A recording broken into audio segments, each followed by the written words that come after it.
Surprise! Man, stuff kinda sneaks up on you, doesn't it? Do you know how the lectionary year begins?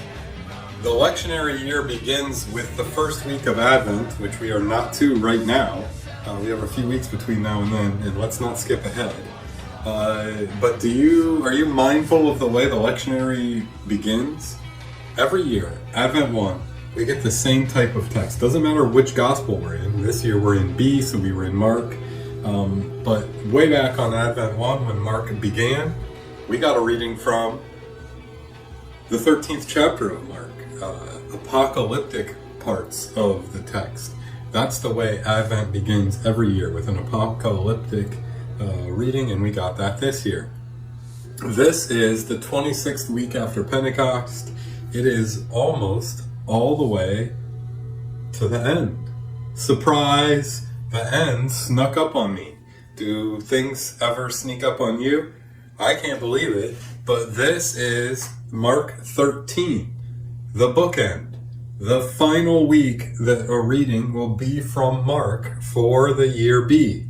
We have one more week of year B after this week, but the reading is from John for Christ the King and not from Mark. We started in Mark 13. This is the last week of Mark, and man, that snuck up on me. It surprised me. I don't know that I knew it was close, but man, it just hits like it gets here. Surprise! Welcome to Preparing for Sunday, where you and I take a look together at the upcoming week, even though I'm talking about past, present, future, at the upcoming Sunday scripture text. The upcoming Sunday is November 17th, 2024. We are indeed in year B, so we get this Mark 13 reading. This is the 26th week after Pentecost. This is Preparing for Sunday, and we are taking a look at Pentecost 26b, and the reading this time is from Mark 13, 1 through 8. I would say, if you're a pauser, that you're going to want to look at all of Mark 13, because I'm going to talk about a lot of stuff here. And it's nothing specific, but everything. So we're taking our final look for the year at Mark. This is the final Preparing for Sunday for 2024 for Mark. There will be one more Preparing for Sunday, but it's Christ the King, the last Sunday of the lectionary year. And then we're going to switch over to something different. So either you're surprised, like that snuck up. Maybe you're happy, like finally done with Mark. Maybe it came too soon, like it did for me. I could have done more time in Mark and I would have been happy. So here we go.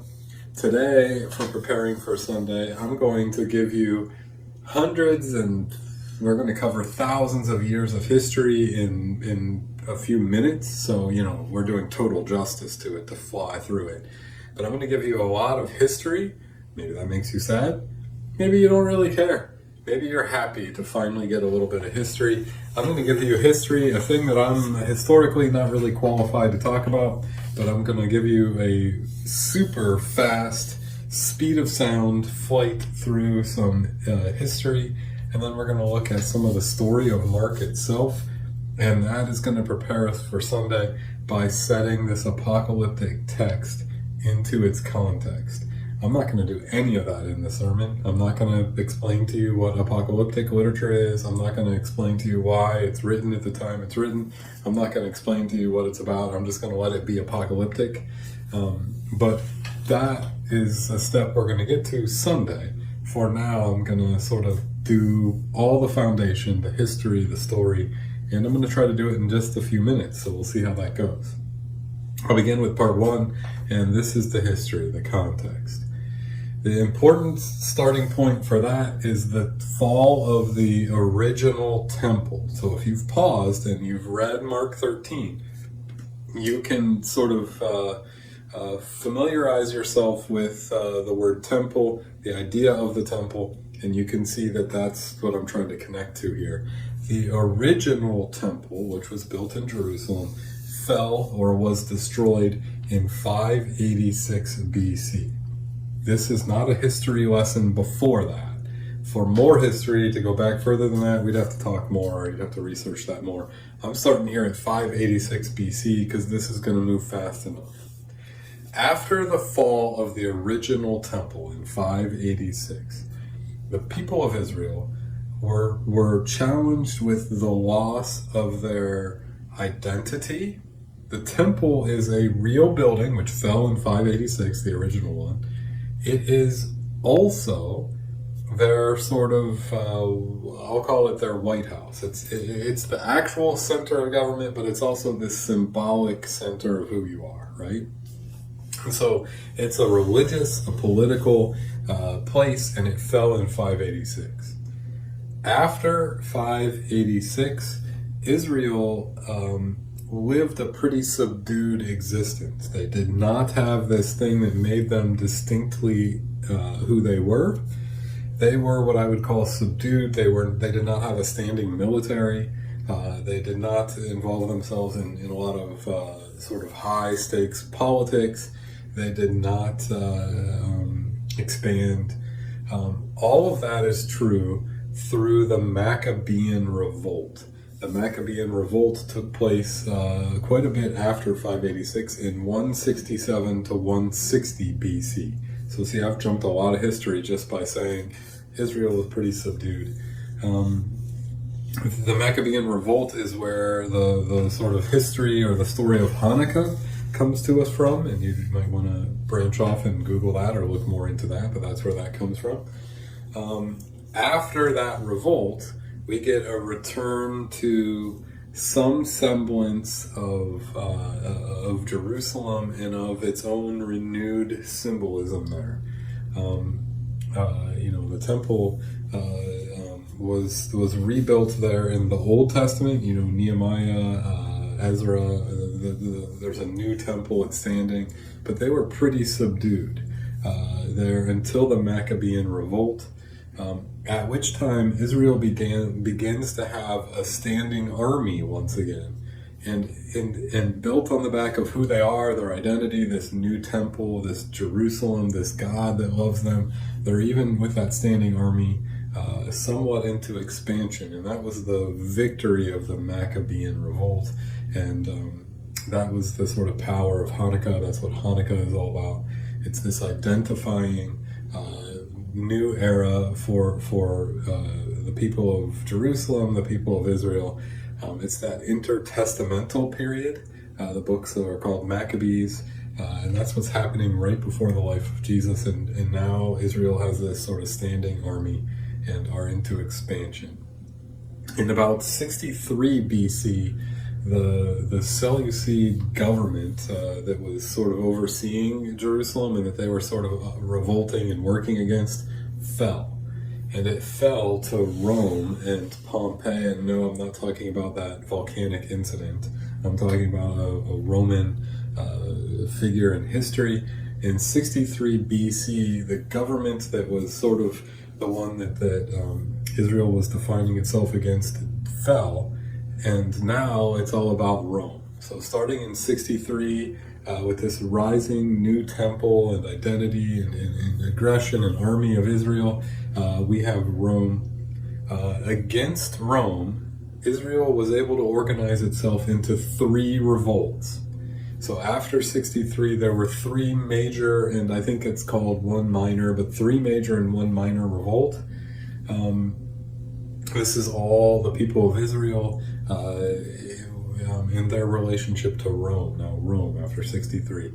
And this eventually leads to the installation of Herod the Great, who is, and this is sort of important for that text of Mark 13, he's the king. He becomes the king, set there, he's Herod the Great, he's set there in conjunction with Rome, and as the outcome of all these revolts, he's also the high priest. And when those two things meet, politics and priesthood, it's messy. Luther himself, all those years later, had a problem with the Roman Catholic Church because of how dirty it really had become politically. And so there's this renewal that kind of happens, but in 4 BC, we have Herod the Great. He's the high priest. He's also the king. There's this relationship with Rome that's being worked out. And there's a lot of sort of war and there's sort of the ongoing restriction of the people of Israel. Even though they have a temple, they're not who they want to be. Herod died, he was installed way before this. I said the wrong date a minute ago. Herod died in 4 BC, which is right there around Jesus' birth. Remember the slaughter of the innocents that's told in the Bible? We're getting this basically concurrent now. The dates are always off with things biblical and historical, but Herod died. What that led to is a real problem of identity in Israel and in Jerusalem. There's still the problem of Rome. Herod's death did not solve that, and the people have been revolting against it. But now, with the loss of this high priest and king that people agreed with, even though he was not always the most peaceful or the best king or high priest, he held enough power that he held people together. Some revolts go, but when he died, now the people of Israel dealt with a civil war, like of sort. They were not in agreement with their groups inside themselves. It's like, we're all Americans, but some of us are Democrats and some of us are Republicans. So there's a further deterioration. There's and worse for Israel, because they were in a state of civil war while both agreeing that they didn't want to deal with Rome. This is how complicated the background of Jesus' life and of Mark 13 is. I'm blowing through history, and I'm not even an expert at it, so I'm sure what I'm saying here is wrong, and things wrong here. But we have a people that are at civil war with each other at times, and are not in agreement with Rome. And that's the world that Jesus enters into. Sadducees, Pharisees, scribes, not in agreement with each other, all sort of not in agreement in different ways with Rome. And so it is a complicated political, religious mess that Jesus walks into. Let's say that Jesus lived until about 33 AD. He spoke the words that are written down for us in Mark 13 about the temple. And what he's talking about is a movement away from the centrality of who they are being built upon brick by Herod's flesh, by less being material and more into this identity that comes from God, the Holy Spirit. It's sort of a movement from material to spirit in some ways. Jesus is living in this broken, civil war tainted, oppressed by Rome tainted period. That is why he is constantly being asked questions by his opponents. They're trying to put him into one camp or the other. They're trying to break up his power to keep their own power. That's a lot of what's going on through the whole Gospel of Mark. In 70 AD, so after Jesus' crucifixion, after Jesus' death, after Jesus' ascension, Titus got sick of the mess that was going on in Israel. Titus eventually goes to Jerusalem and actually did destroy the temple that Jesus, the second temple, which Jesus was walking past in Mark 13 when he says no stone will be left on top of another. He's talking there about the temple that is destroyed. What's important about that is Mark, so Jesus said those words. Mark wasn't written until just after the second temple was destroyed. So when people hear this, when you and I hear these words in Mark, the second temple is destroyed already. It's gone. So it's looking back to something Jesus said, but it's also living right in the moment of this temple has just been destroyed. That is a real low in the ages long sort of militaristic, combative culture, oppressed culture of Israel. It's a low in all of that. And there's a number of lows, but they've reached one of their, maybe their lowest low. A non-biblical, an extra-biblical writer named Josephus wrote a big history of all these Jewish wars, and so we have a lot of background on this. I've never read Josephus, and if you're a history person or interested in the backdrop of the Bible, maybe Josephus, that's a thing. That's a book you can buy now. It's a history book written a long time ago, so written sort of differently, but Josephus tells us all of this. And what the Bible does is come alongside what's going on and begins to tell us that Jesus is God in our midst. He's wrestling with the identity of who we are, what makes us who we are. Are we a family because our home is at this address? Or are we a family because of the spiritual link that we have? Are we a family because of where we live together, or because of who we are together? That's the sort of question Jesus is wrestling with. The symbol of the temple, Jesus is saying it's going to be gone. By the time people are hearing it, it is gone. And so now people are at a low. Change, destruction. For a long time, militaristic, oppressed, damaged, hurt group of people. What are we going to do now? And so Jesus is a story that has come about. He's God's son. He's the gospel who's come into this history. And it's a time of unrest, of loss, of oppression, of fear. And so Jesus is at the last edge of it. And he's talking in a way that's addressing, hey, once this stuff happens, it'll be okay because God protects now what he builds here. And what he builds here isn't brick and mortar, it's spirit. And that's the backdrop of why Mark 13 is so apocalyptic, militaristic, oppressed, filled with unrest, grief, fearful. That's the backdrop for this apocalyptic stuff. The history of apocalyptic material in Israel goes way back because they've had this long time thing of trying to build a temple, losing it, sometimes having a standing army, not kings, relationships to one government that falls and having to build one to another. They've had this long history of knowing destruction and loss, and Jesus is coming into the world as God at the sort of tail end of one of those epics or one of those eras.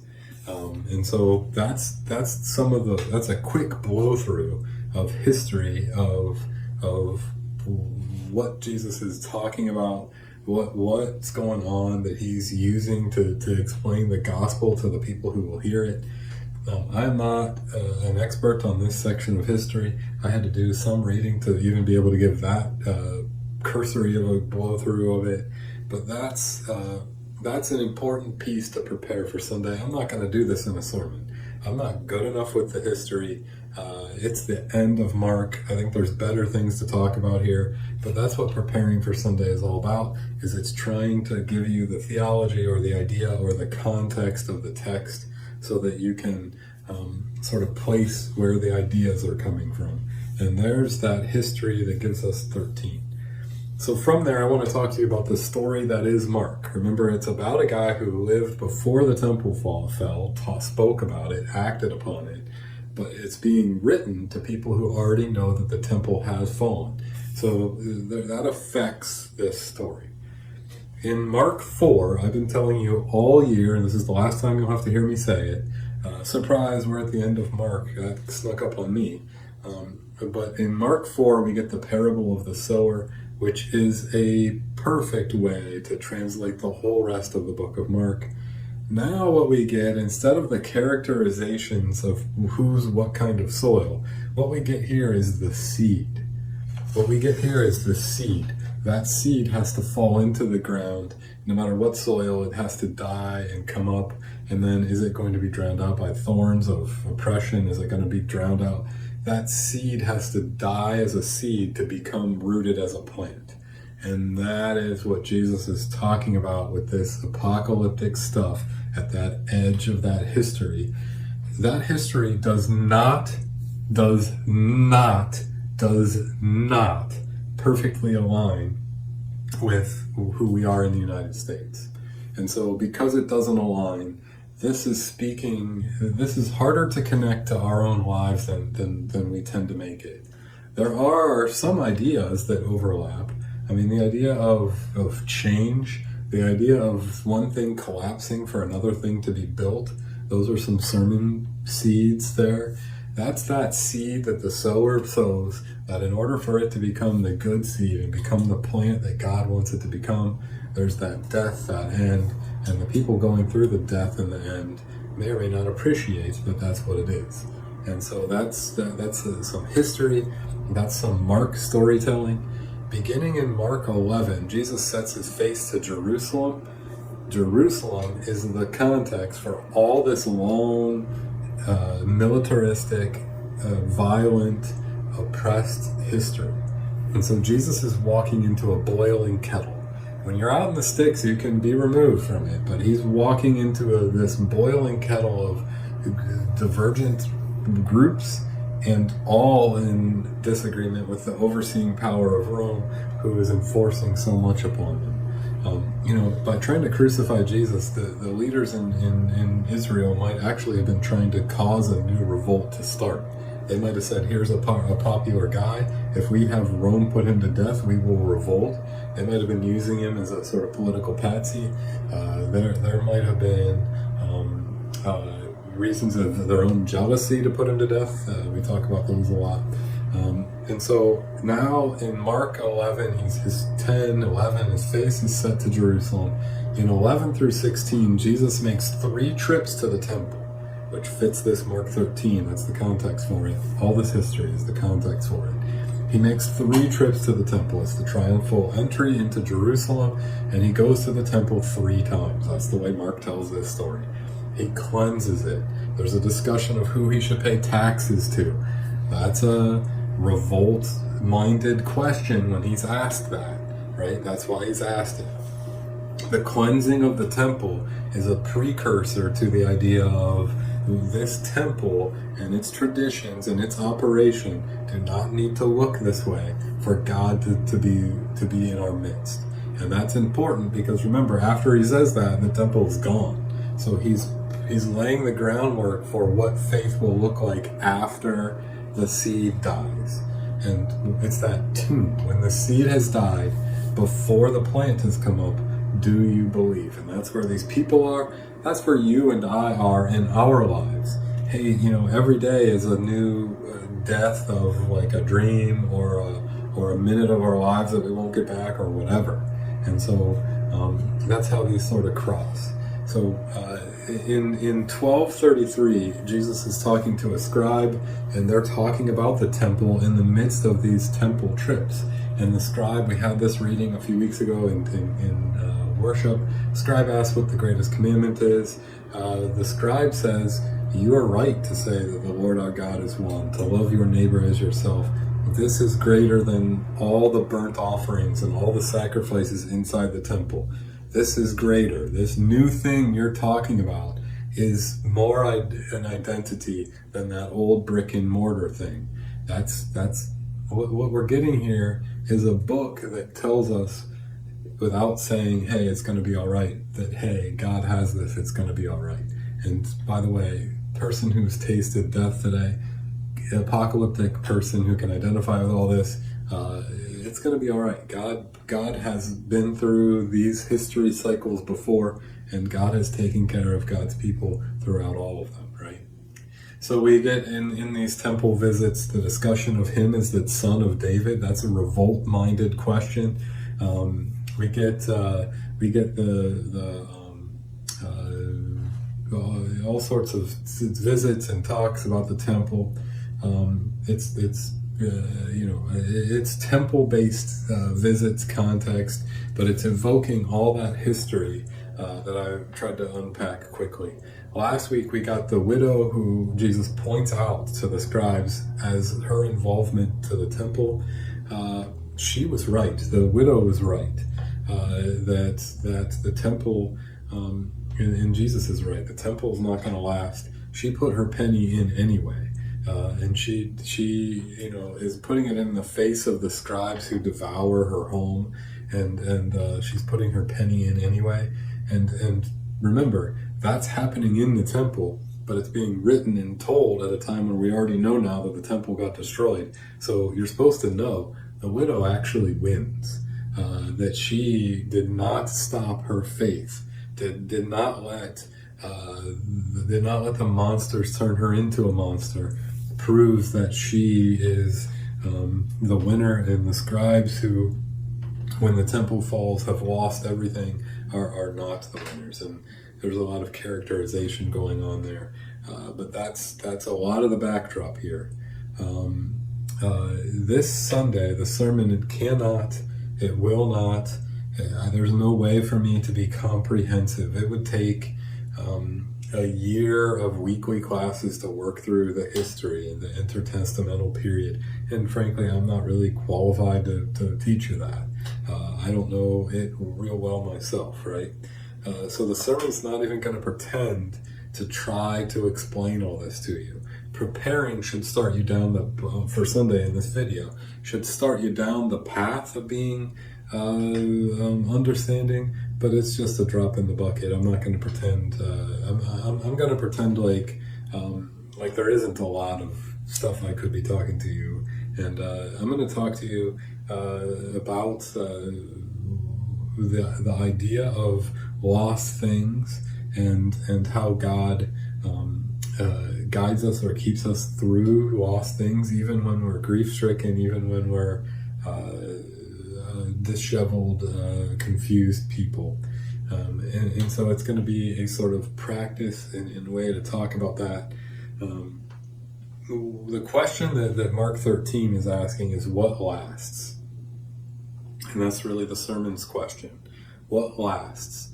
It's not the temple that you and I put so much value into. St. Stephen will not last.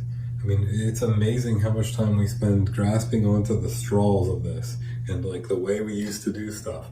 And then we're distraught, which we should be when it doesn't last.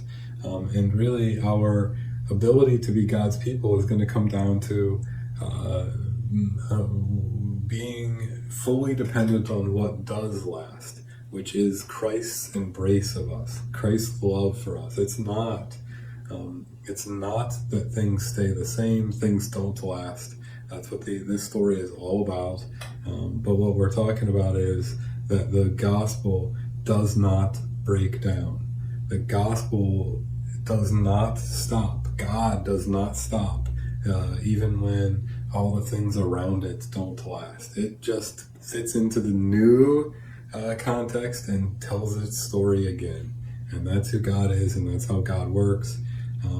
And so that's preparing for Sunday, where I blew through a lot of history and some of the story of Mark. And I'm surprised about this. It snuck up on me. This is the last time I'm going to talk about Mark with you for a while.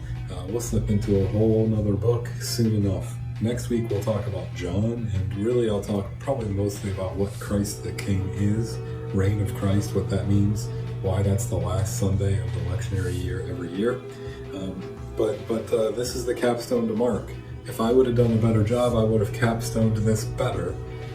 But you get prepared for Sunday not by me and my thoroughness, not by how great I am, but by the Holy Spirit. And my hope is that even though it's a little surprising that we're here at the end, that Mark and our year in Mark has been an experience of discipleship, that you've grown, and that preparing for Sunday is a small piece of that. And so this was the backdrop, which I will not get to Sunday. It shows you my homework for the presentation I'm about to give. And that will be what we do when we gather together Sunday. Between now and then, you may encounter several surprises. I hope that you know that God keeps you, and that God is not determined by the good or bad surprises you face. God is the God of both, and God will see you and I through, even here at the end of Mark in this case. So thank you for joining me for preparing for Sunday. We're going to keep doing these. Next week we'll talk a little bit about John and reign of Christ. But that is the end of Mark for the time being, and I appreciate that you spent this much time with him. If only I could think of one last thing. How does this help? Surprise. I hope you stay safe, and I'm looking forward to seeing you soon.